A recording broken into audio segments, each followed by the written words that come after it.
ہم مسلمان خاموش بیٹھے رہیں تو مجھے ڈاؤٹ ہوگا کہ آیا مسلمان ہیں کہ نہیں. ٹھیک ہے.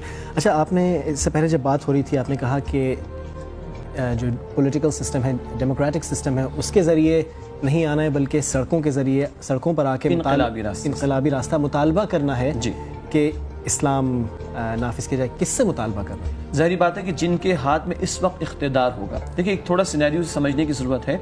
اصولاً تو ہمارے لیے اسوہ ہے رسول اللہ کا صلی اللہ علیہ وسلم. قرآن نے کہا سورۃ الاحزاب آیت نمبر 21 لقد کان لکم فی رسول اللہ اسوۃ حسنہ، یقیناً تمہارے لیے رسول اللہ کی زندگی میں بہترین نمونہ موجود ہے صلی اللہ علیہ وسلم. صرف داڑھی اور ٹوپی میں نہیں، صرف خوشبو لگانے اور میٹھا کھانے میں نہیں، زندگی کے تمام امور میں، حتیٰ کہ دین کے جد و جہد کے لیے بھی. فرق کیا ہے؟ رسول اللہ جن کے درمیان کام کرے تھے وہ مشرک اور کافر تھے، وہاں تو قتال اور جنگ بھی ہوئی ہے، اس میں کوئی دو رائے نہیں ہو سکتی. آج ہم نے اپنے مسلمان معاشروں میں کام کرنا ہے. اس سے سامنے باہر جو حکمران ہوگا وہ مسلمان ہی ہوگا. یہاں پہ ڈیبیٹ آتی، جو بہت بڑا ایک ڈیبیٹ کا معاملہ ہے کہ آیا مسلمان معاشرے میں مسلمان حکمرانوں کے خلاف ہم مسلح بغاوت کر سکتے ہیں کہ نہیں کر سکتے. اکثر فقہا کا کہنا ہے کہ یہ فیزیبل نہیں ہوگا، الا یہ کہ عوام یہ سمجھتے ہو کہ ہمارے پاس طاقت اتنی ہے کہ ہم ان کو اوور رول کر دیں گے، جو کہ فی زمانہ گراؤنڈ فیکٹس کے مطابق نظر نہیں آتا. یہ فرق اگر رکھیں کہ وہاں کفار اور مشرکین سے مقابلہ، یہاں بہر الکلمہ گو مسلمان ہمارے سامنے ہوں گے. تو ہمیں اللہ کے رسول کے اسوہ سے کیا ملتا ہے صلی اللہ علیہ وسلم. قرآن کے ذریعے دلوں کی دنیا بدلی، ایمان کی محنت، اللہ والا ان کو بنایا اور رسول اللہ اور آپ کے صحابہ اس پر فوکس تھے. جماعت کو مضبوط کیا، اور جب تک ابھی اجازت اللہ کی طرف سے نہیں ملی اور تعداد کم ہے، ایک بت کو ہاتھ نہیں لگایا جہاں بت پرستی ہوتی تھی. لیکن جماعت مضبوط ہوئی تو آپ صلی اللہ علیہ وسلم نے بالفعل ٹکرایا ہے اس جماعت کو باطل سے. آج بھی ہمیں قرآن کی دعوت کو عام کرنا ہے، کسی اور موقع پہ تفصیل سے بات کریں گے. ایمان کی محنت کرنی اس لیے کہ اللہ کی مدد کے بغیر یہ کام نہیں ہو سکتا، اور اللہ کی مدد باغیوں کے لیے نہیں ہوتی، اللہ کی مدد اپنے فرما برداروں کے لیے. تو ہمیں سڑکوں پر آنے کا مراد کیا ہے؟ ہمیں مطالبہ لے کر کھڑا ہونا پڑے گا. جیسے کہ کبھی ہم نے ختم نبوت کی تحریک برپا کی، کبھی ہم نے ناموس رسالت پر معاملہ کیا، اہل تشیع نے اپنی زکوٰۃ معاف کروائی، ضیاء الحق سے 50,000 لوگ سڑکوں پر آئے تھے. تو ہم بھی کہتے ہیں کہ نفاذ شریعت کے لیے ہمیں جن کے پاس اختیار اور اقتدار ہے ان کے سامنے مطالبہ رکھنا ہوگا. لیکن یہ دو جملوں کی بات نہیں، جن سے مطالبہ کرنے جا رہے ہیں وہ بھی مسلمان ہیں، ان کو بھی تو سمجھائیں گے، ان کو بھی تو دعوت دیں گے.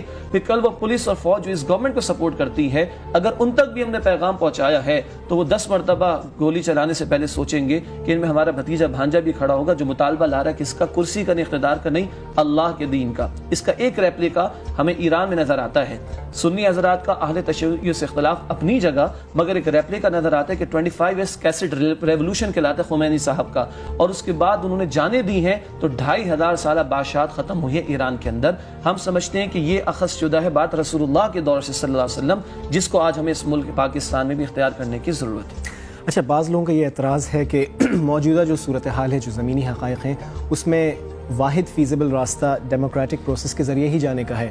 خاص کر یہ آرگیومنٹ اکثر آتا ہے وہ جو سیاسی دینی جماعتوں کی طرف سے.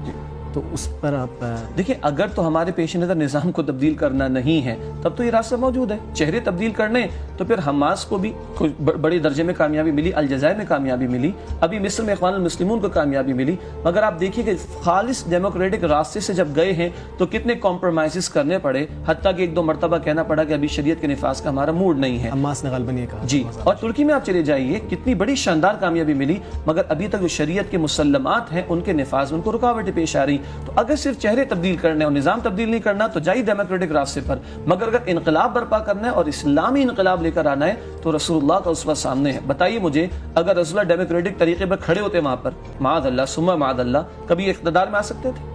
کبھی غلبہ دین ہو سکتا تھا؟ قطعا نہیں. انقلابی راستہ رسول اللہ نے بھی اختیار کی، جو ہم سمجھتے ہیں کہ وہی پائیدار حل ہوگا اس مسئلے کے. حالانکہ دلچسپ بات ہے کہ رسول اللہ صلی اللہ علیہ وسلم کے دور میں بھی پارلیمنٹ تو ایک تھی قریش کی، دارالندوہ کہتے تھے. اسی دارالندوہ میں رسول اللہ صلی اللہ علیہ وسلم کو شہید کرنے کی ناپاک سازش کا فیصلہ ہوا. وہاں مشورے ہوتے تھے، ان کے پارلیمنٹ کے ممبرز آ کر بیٹھا کرتے تھے. تو ڈیموکریٹک سسٹم تو اس معنی میں وہاں پر بھی موجود تھا، جس کے برعکس رسول اللہ نے اللہ کی حاکمیت پر مبنی سسٹم کا نعرہ بلند کیا. ٹھیک ہے، کالر ہمارے ساتھ موجود ہیں. السلام علیکم.